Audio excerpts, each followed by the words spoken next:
Great, welcome back to daily number 609, where we are learning to be a better TVPer gamer. We're using SuperNova's play. So as we can see, we've now stated some of the tangible outcomes of this opening. So, alas, we are, as the Terran player, low econ ourselves. We don't have a ton of workers, 27. Still, not far behind our opponent, but our infrastructure is coming along quite nicely. But with this low econ, we can't just magically create the money to get out all our buildings and our starport. Where on earth did that money come from? It came from the delay and upcoming low upgrade style we're going to see out of SuperNova. Little repairing on the factory, just to be prudent. And the Reaper is still getting in there and scouting quite a bit. Hasn't been able to see a lot of this junk back here. But still, at the very least, knows just by playing StarCraft 2, there can't be a lot of gateways out. We forced him to build a robo by getting mines up, and we forced him to build early gateway units with the Reapers. So in this position, Trap has two basic plays. Twilight Tech, Colossus Tech. That's it. That's it, as the only ones. And you might be saying, well, what about, oh no, Stargate? That would be the worst thing in the universe, right? The Stargate, I mean, you would start the Stargate at like 7 and get an Oracle up to his base by the... Yeah, that would be terrible. I'm trying to think of any world in which that works. Yeah, I mean, you get the Oracle out. Terran obviously already has a lot of units. Has plenty of Marines to be able to hold it off. My God, don't you dare go Stargate there. And also, I think the Warp Gates is the more difficult to wrap the brain around. Why not go for a bunch of Warp Gates? Couldn't a push happen right now? Yeah, and it would be the slowest push in the universe. It would. You could only start these at around 7:30 or so. I mean, it's just, it's hard to look at this position Trap is in and just see like, oh yeah, all that money that he spent on the assimilators could be, well, that's one gateway.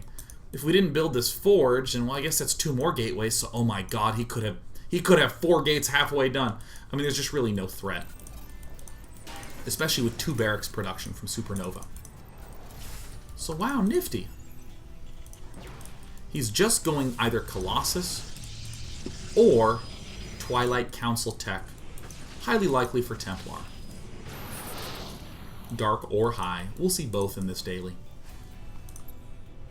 So, what is SuperNova to do? He wants to do 2 things. He wants to scout what his opponent is up to, and he wants to deny a 3rd base.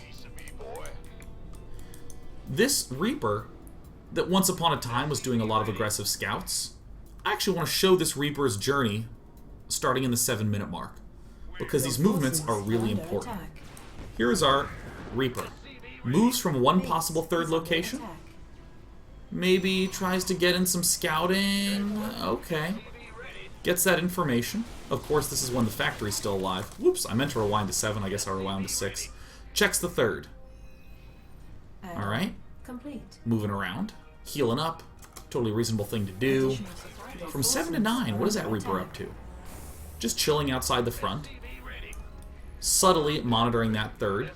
And wow, 8 minutes is an awfully early time for Protoss to take a 3rd, but still just standing in between Protoss and the 3rd. Pulls back to the 3rd. Pulls back to this other 3rd in a moment. And yep, nothing there. Is actually quite active with checking these expansions. 3rd and 3rd. That's how you write 5th. So SuperNova is rounding out all the rest of these buildings. He's starting to build Marauders. He's not even really low on units. He's going to have, like, 16 or so dudes. But here comes some coolness coming out of SuperNova. Is my opponent going Colossus, or is he going for Templar? One important thing to note, only SuperNova will suicide this in when he has another way to scout the 3rd coming up soon, which is a whole bunch of units. Marches right on in there, doesn't see it, no big deal. Still continuing to produce out of all these things. Stim is done. Moves out to take out his 3rd. or his own third. Some map designer went nuts and actually put chairs with umbrellas at the beach on this map. This is a weird map, that's why I really haven't referred to it that much. It's like only in the OSL, so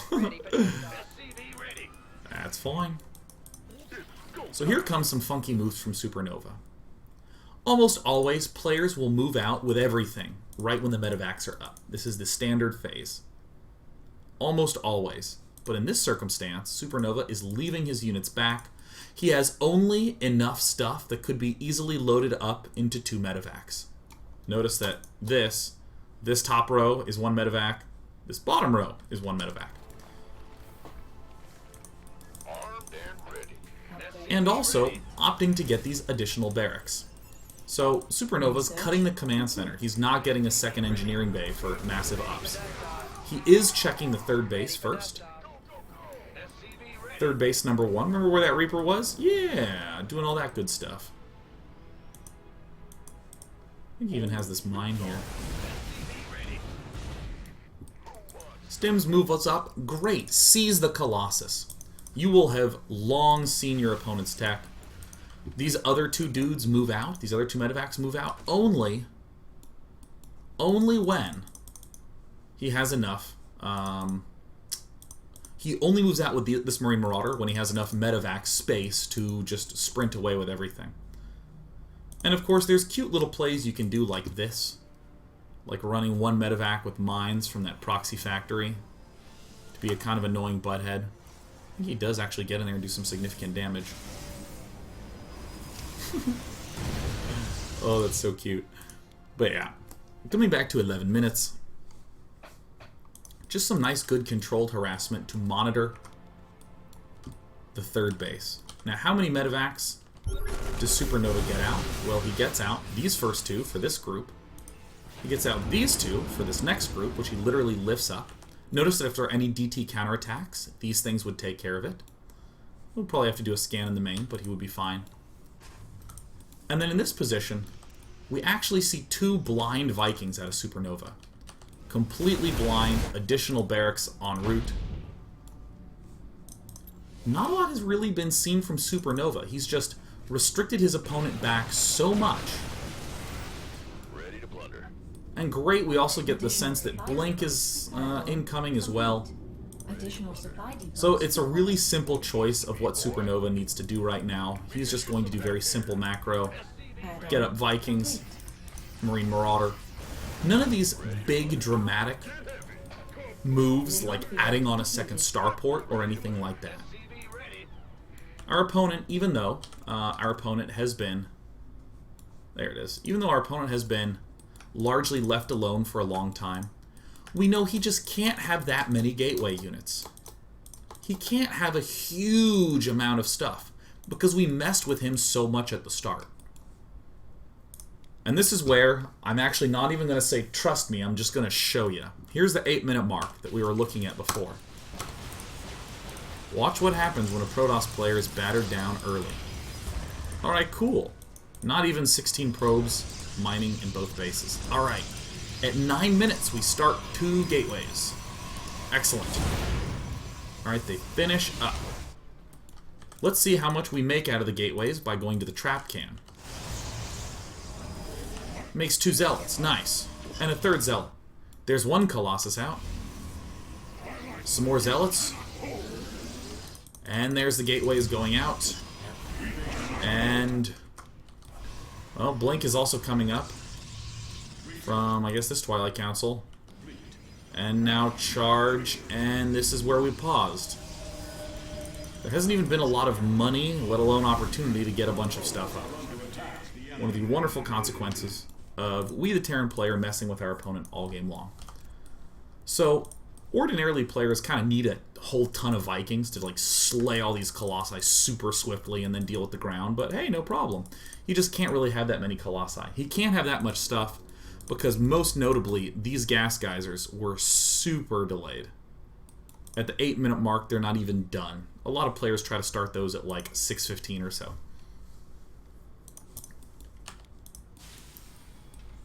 So this is where I get really excited. I mean, SuperNova pulls his stuff away. This is not a huge force. It's a smartly timed push. This Ghost Academy goes down. Literally ignore it. Quite literally. We have known our opponent has not had a third base for a long time, and here is where SuperNova strikes, having messed with his opponent a little bit. Just gets Vikings up to, it looks like 8.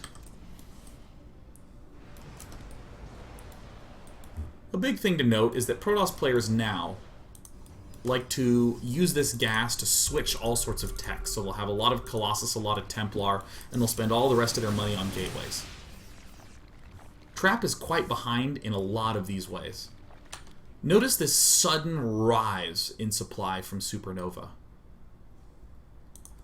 Well, this is because Trap's been stuck on, well, 1 base for a long time. Now he's been stuck on 2 base because we've been denying the 3rd.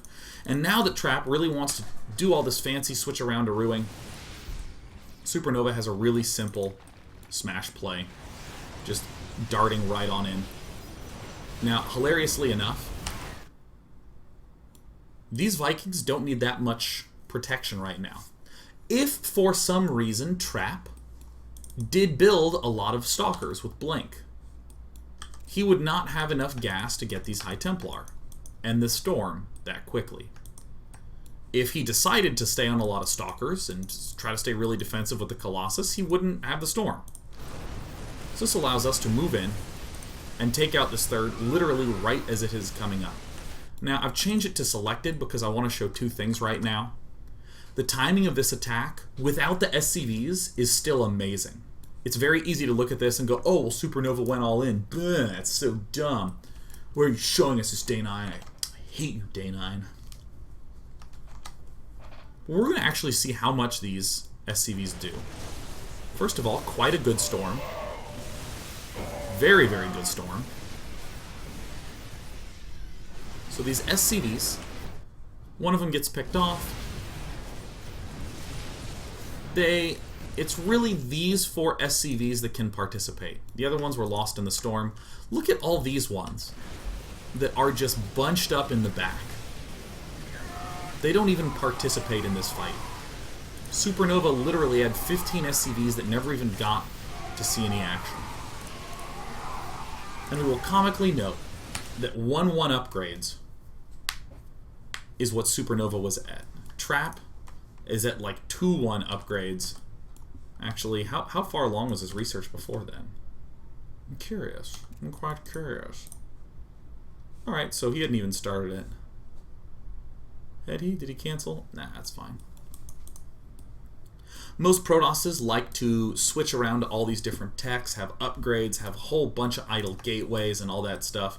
But this crazy aggression from SuperNova early on denied the gas, delayed it a ton, denied the infrastructure, delayed it a ton. So suddenly we start to see these food counts break away from each other. Look at this, 69 to 68. Let's go 2 minutes into the future. 101 to 99. And then suddenly at 14 minutes, holy crap, 142 to 114.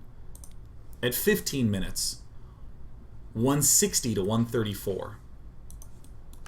Really nice.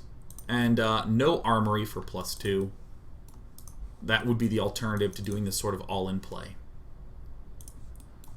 So cool. Nice little game. Let's watch another one where we start to see SuperNova under a little bit of variation. I'm actually going to close it out here so that way that glitch doesn't lock things up. And now we're back in. Nice. Alright, cool. So I'm going to open up the alternative game. Where is this? Is it match 3? Great. This is another weird freaking map. Freaking weird freaking map. Going to be approximately some of these same moves that we'll see out of SuperNova. Does them in ever so slightly a different order. Doesn't really have as dramatic as an impact as we saw in Game 1, but it still will be notable. So SuperNova goes right off the bat and builds in his main base. Whoa! Whoa. So as a notable formation on this map, you have a ramp with a natural expansion, but you can kill off these rocks, and it blocks you which we're going to see these players do, so that way they can expand down their backdoor expansion. What? What? These maps are insanity! Alright, nice. So, Marine pops out to repel. This SCV goes right through the center rock arch, which can also be destroyed. And what are we going to be seeing out of this Protoss player? Well, gee, it looks like he is going to be doing some kind of mega early expand. By the way, note this really slick move. This Zealot is built to prevent this SCV from building an engineering bay, because if the engineering bay gets built and we only have a probe and a mothership core, the engineering bay is going to delay the expansion by about a minute. So we start the Zealot, and then we send the probe, and if the probe gets there and there's no engineering bay, we cancel the Zealot and instantly Nexus. Woohoo! This is looking very similar to the Alicia MVP opening that we did see. Factory coming up in proxy. So SuperNova isn't going for a madly, wildly fast Reaper into Factory. But he is getting just a Reaper, a Factory, and a much swifter expand in this game. Why is this expand much swifter? Because we had this barracks build for Marines, so we are safe against mothership core harass. Reaper is going to scout and harass, while this Factory is going to just regular good old harass. Robo facility down at 515. It's looking quite a bit like that Alicia versus MVP game. But Trap, a little too good, spots the Factory. But we can still see some of this awesomeness in action. Reaper gets to go in and scout abso-positively everything. Barracks getting a reactor down. In the meantime, to begin stockpiling them Marines. Really hard to build out of this Nexus with that Reaper on the loose. Everything's just getting super duper scouted.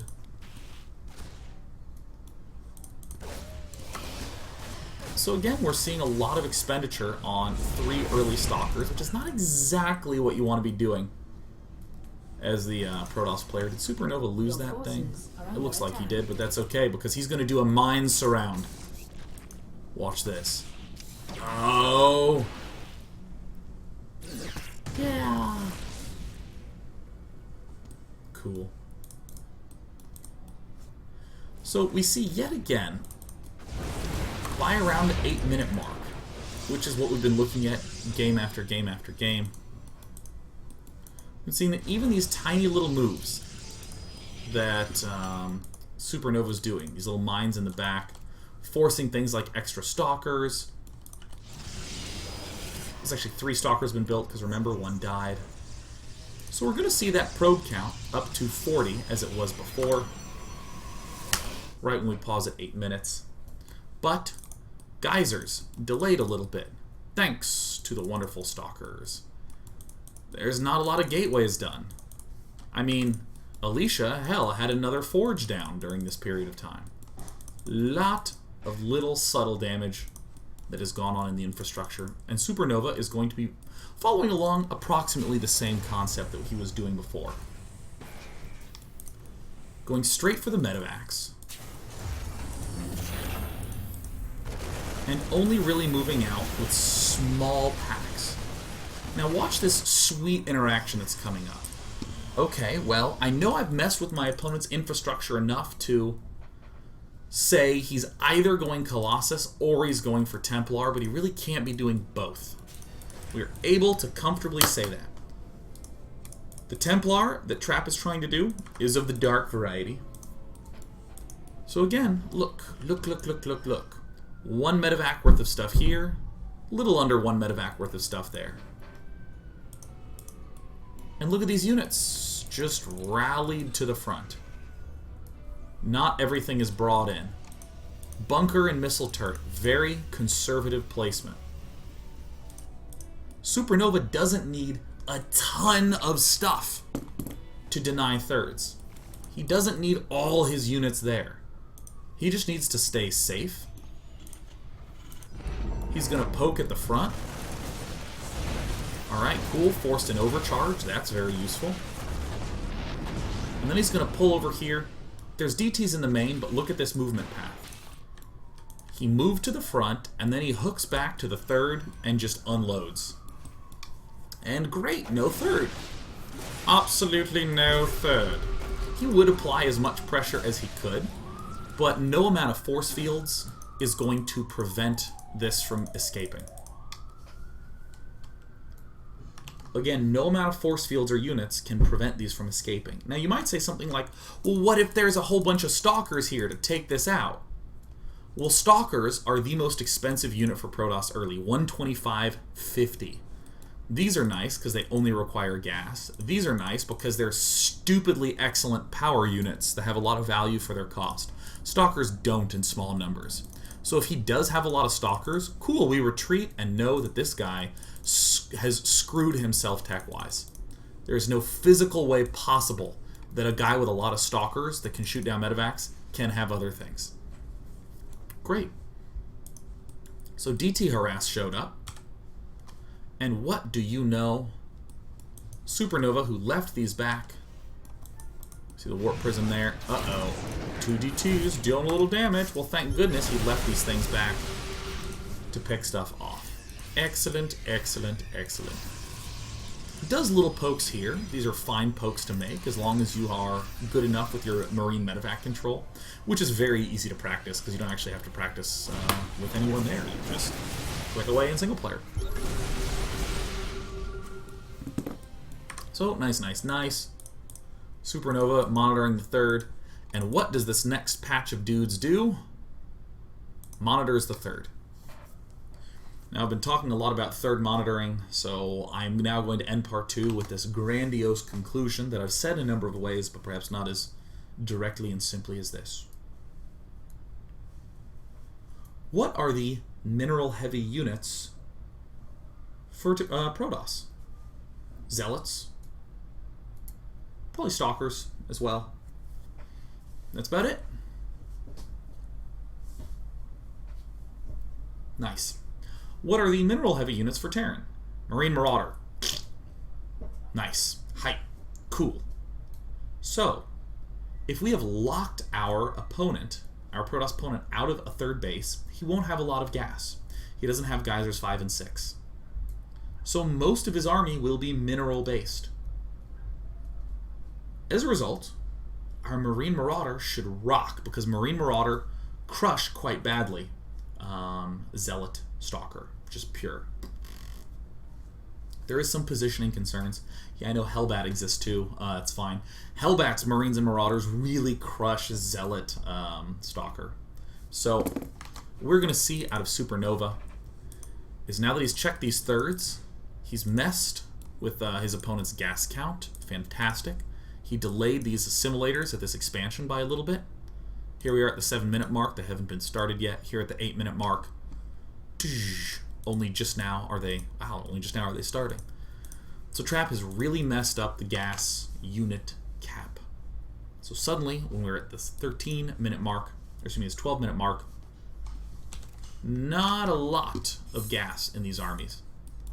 Protoss is dead broke on gas, and look at this, has 1,000 gas in his army. Actually, what is it in the form of? Oh, some DTs.